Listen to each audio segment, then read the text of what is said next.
Hi friends, good morning. காலையிலே தூங்கி எழுந்திரிச்சு வந்தோடனே ஃபஸ்ட்டு இந்த சின்ன கார்டனை பார்க்க வந்துடுவேன். இங்கே பார்த்தீங்களா, இங்கே வச்சுருந்த முள்ளங்கி செடி எல்லாமே நேற்றே எடுத்தாச்சு. இந்த மல்லிகை செடி பாருங்களேன், 2 செடி வச்சா தான் பூ நிறையா பூக்குன்னு சொன்னாங்க. நானும் வச்சேன், 5 மாதம் ஆச்சு, பார்ப்போம் எப்படி வருதுன்னு.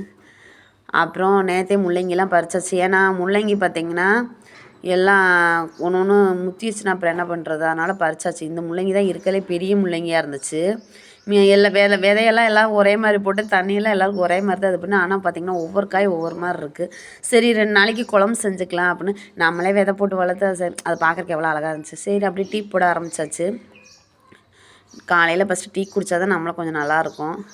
பால் காய்ச்சிட்டு இன்றைக்கி பார்த்திங்கன்னா சீனி வேறு இல்லை, நாட்டு சக்கரை தான் இருந்துச்சு. எப்போயுமே வாங்கிட்டு வரும்போது நாட்டு சக்கரை வாங்கிட்டு வருவோம். சரி நம்ம அதில் தான் இந்த மாதிரி டீ காஃபிலாம் குடிக்கணும் அப்படின்னு. ஆனால் வீட்டுக்கு வந்தோடனே பார்த்திங்கன்னா மாறிடுறது. பச்சை பயிர் வேறு கொஞ்சம் ஊற வச்சுருந்தேன்னா சரி அதையும் நல்லா வடிகட்டி எடுத்து வச்சாச்சு. ஒரு பாக்ஸ் பத்தலை, சரி 2 பாக்ஸில் போட்டு வச்சுருவோம், அப்போ தான் இதாக இருக்கும். அப்புறம் நாளைக்கு ஏதாவது ஸ்நாக்ஸ் செஞ்சுக்கலாம் அதில் அப்படின்னு.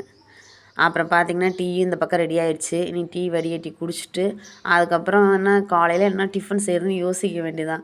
ஒன்று அடுத்தடுத்து ஒரு வேலை முடிஞ்சோடனே அடுத்து என்ன பண்ணலாம் அப்படின்னு ஒரே யோசனையாகவே தான் இருக்கும். அப்படியே டீயை குடிச்சிட்டே யோசிப்போம் என்ன செய்யலாம் அப்படின்னு. மாவு இருக்குது, டெய்லி தோசை இட்லியாக குழந்தைங்களுக்கு செஞ்சு கொடுக்குறத விட இன்றைக்கி புதுசாக கொஞ்சம் டிஃப்ரெண்ட்டாக பணியாரம் செஞ்சு கொடுக்கலாம் அப்படின்னு. வெங்காயமெல்லாம் போடலை, கடுகு உளுந்தம்பருப்பு கொத்தமல்லி மட்டும் நிறையா போட்டேன். எப்போவுமே பார்த்திங்கன்னா நம்ம பணியாரத்துக்கு மட்டும் கொஞ்சம் நிறையா ஆயில் ஊற்றணும், அப்போ தான் அது கொஞ்சம் சாஃப்டாக இருக்கும். இல்லைன்னா நம்ம ஆயில் கொஞ்சம் கம்மியாக விட்டோம்னா கொஞ்சம் பார்த்திங்கன்னா ஒரு மாதிரி இருக்கும், குழந்தைங்களும் சாப்பிட மாட்டாங்க. அதனால் சரி இப்படி செஞ்சு பார்க்குறக்கே நல்லா அழகாக இருந்துச்சு, அது மாதிரி சாப்பிட்றக்கும் ரொம்ப டேஸ்ட்டாக இருந்துச்சு. நம்ம வீடியோ பிடிச்சிருந்தா மறக்காமல் சப்ஸ்கிரைப் பண்ணி சப்போர்ட் பண்ணுங்கள் ஃப்ரெண்ட்ஸ். பாய்.